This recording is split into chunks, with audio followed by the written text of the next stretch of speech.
وي طلاق به نه. نو خلاصه دا ده چې امام شافعي صاحب وایي څنګه چې د شرط د وجې نه حکم معلق کېږي او د حکم وجود په شرط سره دی، شرط موجود او حکم موجود وي، دقه شان دی حکم د وصف هم دی، د څه دی؟ د وصف هم دی، د دواړو یو شان دی حکم دی ښه. او موږ ورته وایو چې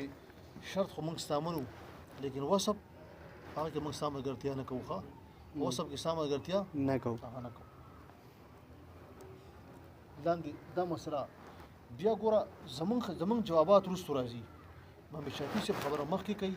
دغه دلایل مخکې بیانوي چې لکه څنګه چې شرط سره حکم معلق کېږي په وصف سره معلق کېږي. ته پوهېږې پیره په دې خبره باندې؟ لاندې ګوره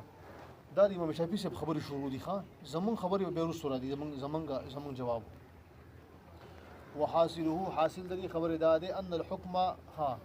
اوجب نفي الحكم واجب وي نفي د حکم نه عند عدم الشرط چې کله شرط موجود نه وي او الوصف یا وصف که شرط موجود شو خزه دن نشوا نو طلاق واقع شو، که شرط موجود نو طلاق نه واقع کیږي. دغه شانتي که صفت موجود شو او دا خزه په سور رااله نو طلاق ده، او که صفت موجود نو دا خزه طلاق نه ده. مولوی صاحب السلام علیکم. هلو السلام علیکم مولوی صاحب څنګه الله؟ مولوی تاسو خیر مولوی صاحب خیر ده؟ نه خبر شي خو نومه او ما دا سبق سر پر سوچ ما دیو نو بیا به خبرو کما نو تاسو څه خره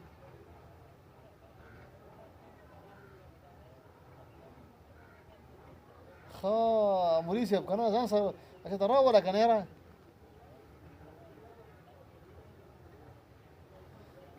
او نه دا خو سټیم کې چکر ولا کوي کنه ها خیر الحمدلله الله شکر تاسو څه خره مدرسه کې خیر الحمدلله کله کله چکر لګوي کنه ها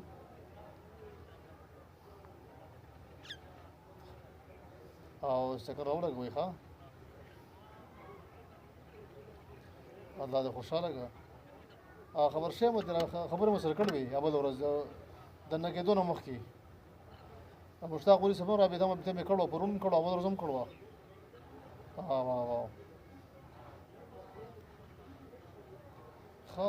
الله خوشاله کړه، الله خوشاله کړه. نور حالات مراد خري نو ناظم صاحب چې مرزي او مشتاق مولوی صاحب مرزي کنه نو او کنه ځکه چې ملاقات وسره نه کیږي هغه بري کنه نو د خدمت د لپاره موږ د پرونی ویلاو چې خدمت د لپاره ضرورت نشته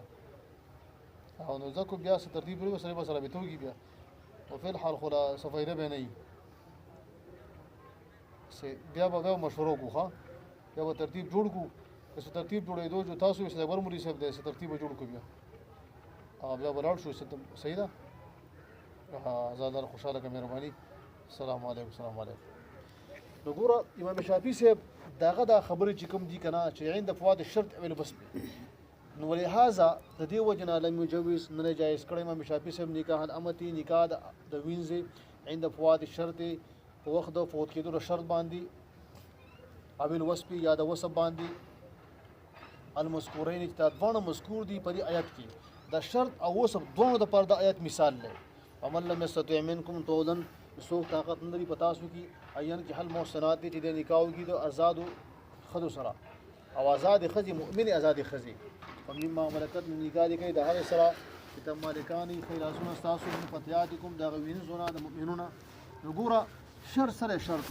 الشرط عند فواد الشرط شرط مثال سره طول الحراء اذا چا د آزاد خزي سره طاقت نو آزاد خزي سره طاقت نو د وینځو سره به نکاح کوي دا شرط مثال شو. او د وصف مثال چې هغه حکم موصوف په وصف سره وي نو چې وصف نو نکاح ټیک نه دی نو د وینځو سره الله وصف لګولې د مؤمن چې دا به مؤمن وي دا به سوي دا مؤمن وي نو لهدا دا وصف هم د شرط په شان دي که خزه مؤمنه نه و د وینځه مؤمنه نه و بیا وسره نکاح جایز نه دی بیا وسره هم نکاح جایز نه. په دې قصه پوهیږئ لکه ته پیرا ما په سبق پوهیږئ لاندې ګورئ ښه دغه خبرې په کتاب کې شته نور به زیاتی سباس ما ضرورت نشته دغه خلاصه ده. ولهذا دی وجنا لم يجوز نه جایز کړم امام شافعي صاحب نکاح الامتی نکاح د وینځي عند فواد الشرط د پوت کېدو شرط په ټیم کې اول وصف یا د وصف په ټیم کې چې د دوه مذکور دي د وصف اشر دوه مذکور دي په دې آیت کې دغه مثال دا ده ومن لم يستطع منکم دا مثال له شرط پتا چې څوک طاقت لري ايان کې حل محسناتی چې د نکاح کې د آزادو خدو سره او مما نکاح کې د هغه سره ملکت چې مالکان تاسو دغه د خیل اسونو من فتياتكم د وین د تاسو مؤمنونه نو که شرط موجود نو طول حري طاقت د آزاد سره د نکاح د وین سره نکاح نه کوي د وین سره نکاح نه کوي او د وین سره دلته بده کې وسب لګول د ایمان د مؤمن سره د وین مؤمن سره وسب څه ده د ایمان ده نو که دا وین مؤمن نه وکنه بیا وسره نکاح جایز نه ده دا سو کوئی امام شافعي سے خبر دي ښه دا خبر ذکر کوي حاصل د امام شافعي سے د خبر خلاصه دا ده انه چې امام شافعي سے یو کار خدا کړل انه الحق الوصف بالشرط چې دو وصف بالحق له شرط سره لکه څنګه چې د شرط په موجود کې سره حکم موجوديږي او چې شرط نه نو حکم ختميږي حکم عدم کیږي دغه شانتي امام شافعي سے دا وصف هم د شرط مرګره کړی دی دغه حکم هغه سوی د وصف هم دی د وصف د صح حکم دی په دې خبرو پوهیږئ تاسو ښه واعتبر التعلیق بل خبره امام شافعي سے دلته یو بل کاروم کړل بل کار دا دی چې زمون پنځ باندې د تعلیق د وجنه تعلیق دا عمل کوي پس باندې من امام شافعي صاحب سوی امام شافعي صاحب وایي کنه امام شافعي صاحب وایي چې د تعلیق د وجنه حکم منکی خو سبب نه منکی سبب موجود دی زمون پنځ باندې او زمون خبرې ورستو راشي زمون پنځ باندې په تعلیق سره حکم او سبب دونه ختميږي حکم هم منکی او سبب هم منکی زمون خبرې ورستو راشي زمون جواب او زمون مسله امام شافعي سے فرمایي چې تعلیق د وجنه حکم چې دی کنه دا حکم منکی خو سبب نه منکی سبب موجود وي او حکم هم منوي حکم به ابا دي شرط به دا حکم من کړی وي دا به رستو کړی وي دا به من کړی وي دا به نه ډزي دا بم بنه ډزي ښه لکه طلاق دا بم چې کوم نصری بل خد خلاص کړی دی چې ته سړی خپل خزه ته طلاق یې کنه دا یو ټمبم دی کنه یو ټمبم نه لګا ته طلاق دا بم به ال ډزيږي کنه دا حکم نه طلاق دا به ال ډزيږي دا حکم دا معلق شوی دی چې کله شرط موجود شو دا بړزيږي د شرط مخکې دا معلق دی د منع کړی دی حکم منع کړی دی خو دې سره امام شافعي سے وایي چې حکم خو منع کړی دی او سبب نه منع کوي سبب موجود دی سبب څه دی سبق انت تعلق نوس موجود دی دا نه دی منع شوی دا موجود دی د دې فائدہ براشي چې هغه وایي سبب نه منع کوي موږ وایي سبب هم منع کوي هغه د زمون خبر ورس ورشي امام شافعي سے وایي چې سبب نه دی منع کړی طلاق موجود دی طلاق دا ټکي موجود دی دا سبب دی خارو دی وجنا هم وایي چې سبب هم منع کړل سبب د فکړه دی منع کړی دی ختم کړی دی او سبب نشته ها سبب ال پیدا کیږي چې کله شرط موجود شو سبب پیدا شي او دې سبب حکم پیدا شي هغه وایي نه سبب وست موجود دی نو امام شافعي سے فرمایي په دې او تفریق کوي په دې خبره باندې چې سبب دا نه ختمي سبب موجود وي سبب ختميږي نو اب وست موجود وي په دې او تفریق ذکر کوي امام شافعي رحمت الله علیه او هغه دادا چې یو سړی د مثال په تور دغه مثال موږ دا وایو یو سړی دی او هغه چې دی نو د شاولی الله صاحب دی دا یو جنې ده په لار روانه ده او دی ورته وایي کنه او ډېره بد اخلاقه ده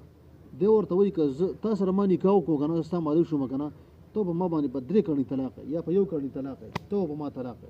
دی خو مالک شوی نه دی کنه د اوس نه طلاق وغورځو یا غلام ته وایي که ته ستا مالک شوم کنه زه به تا طلاق وم زه به تا آزادوم امام شافعي سے وایي چې دا طلاق هم صحیح نه دی او دا عتاق هم صحیح نه دی ولی صحیح نه دی وایي ځکه صحیح نه دی چې دلته سبب موجود دی څه موجود دی سبق دا طلاق دی دی شاه ولی الله صاحب چې دا طلاق لفظ استعمال کو تو ما طلاق موجود دی سبب موجود دی او دغه رنګي د عتاق لفظ وی چې تب آزادی نو د عتاق کې دا لفظ د آزادی د آزاد تب آزاد یي دا سبب دی دا موجود دی دا څه دی موجود دی او طلاق او عتاق محل غواړي دا غواړي ملک په کوم محل کې دی طلاق او عتاق طلاق غرزي یا غلام آزادی هغه محل به مالک وي دغه محل به مالک وي نو په دې صورت کې دا کوم خدای چې د طلاق ورکو د دې مالک دی یا دا کوم غلام چې د آزاد کو دی غلام مالک دی دی خو نه دی کنه ملک موجود نه دی کنه هغه محل کې چې کوم طلاق ورزي یا د ازادي هغه محل کې ملک خو نشته کنه دی خو دغه غلام مالک نه دی کنه دی خو دغه خزي مالک خو نه دی کنه نو لهدا چې ملک نشته ملکو دا سبب لغو شو سبب لغو شو چې سبب لغو شو نو چې کله بیا د خدي مالک شو نو سبب خلال ختم شو کنه سبب خو ګوره اخو محل نو دغه لپاره ملک نو نو سبق والوتو او سبب ختم شو سبب شو ختم شو او چې کله د خزي مالک شو یا د غلام مالک شو ملکیت خو وس راغې ملکیت خو راغې هغه سبب شته او ختم شوی دی هغه سبب سره هغه خود هغه ګوري خود ټوپک د خوري نه وستلې ده هغه خود ختم کړی ده هغه سبب نشته نو چې کوم ټیم کې سبب او په ټیم کې ملک نو چې په کوم ټیم کې ملک راغی سبب نشته نو دا کلام څه شو لغو شو دا په هوا باندې خبره وجو ختم شو په دې خبره پوه شوې کنه واعتبر او اعتبار کړل امام شافعي رحمت الله علیه د تعلیق به شرط تعلیق معلق کول د شرط یو سره شرط یعنی خبره په شرط پورې معلقه کی دا عمل کوون کې په معنا د حکم باندې نه په سبب باندې منو د حکم به دا ختمي وقوع چې هغه د طلاق وقوع ده سبب نه ختمي انت تعلیقون دا ټکي نه ختمي ولذلك دی وجنب ابتلا باطل کړل امام شافعي رحمت الله علیه تعلیق الطلاق تعلیق الطلاق او د اطاق په ملک باندې چې دوی چې زبا کزستا مالک شوما تبه طلاق او کزستا مالک شوما او کزستا مالک شوما تاسو رمانی کاو کو نو تبه طلاق او کزستا مالک شوما تبه آزاد غلام ته وي چونکه دلته خو ملک نشته کنه نو هغه سبب خو موجود شو کنه چې سبب د پاره سبب ګور ځان نمخ کې غوړي ملک غوړي څه غوړي سبب به ال سبب کیږي چې دغه لپاره ملک وي شرط ودار ملک وي چې ملک نه نو سبب ختم شو سبب څه شو هغه والوتو ختم شو ضایع شو نو لہذا بیا که سبا د دې خیسر نکاح وکړه یا د غلام واغستو نو اوس هغه ملک خوراغه خو سبب خو ختم شوی دی کنه طلاق هغه سبب ختم شوی دی نو خزه زګ نه طلاقي ښه په دې خبر پوه شوي وجوز تکفیر بالمال او جائز کړل امام شافعي رحمت الله علیه کفاره په مال پرې قبل الحين سے مخکې د حب حنسنا دې مثال دا دی دی شاول الله صاحب چې دینو دو قسم وخور قسم وکړو چې قسم وکړو جو اورا هغه کار خو قسم دا وکړو کوم لکه دا پلان کې کار لکه تاو کو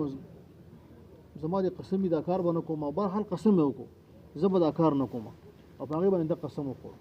اوس دې حانش شوی نه دی هغه کار نه دی کړی د حانس کېدو نه مخکې د کفاره ورکوي نو ورکولی شي څه ورکوي د حانس کېدو نه مخکې د کفاره ورکولی شي څوک وایي امام شافعي صاحب فرمایي وایي د کفاره ورکولی شي ولې ورکولی شي لاندې ګوره وجوز او جایز کړی دی امام شافعي رحمت الله علیه التکفیر بالمال کفاره په مال باندې قبل الحين سے مخکې د حنس نه ولې لأن الوجوب ځکه وجوب د کفارې چې کوم دی حاصل دی په سبب سره چې قسم دی ګوره یو د نفس وجوب د کفاره دا هغه په قسم پورې او قسم د کړل کنه د کړل ګورئ یو د نفس وجوب د کفاره او یو د وجوب ادا یو د وجوب دیشه ولی قسم کو زبد اکار نه کومه اکار خود نه دی کړی لیکن اکار خود کړی نه دی دغه د مخکې د حانش شوی نه دی خو د دغه د مخکې د کفاره ور کوي امام شافعي سے فرمایي دا جایز ده ولې جایز ده ځکه سبب موجود دی ځکه سبب چې دغه یو د نفسي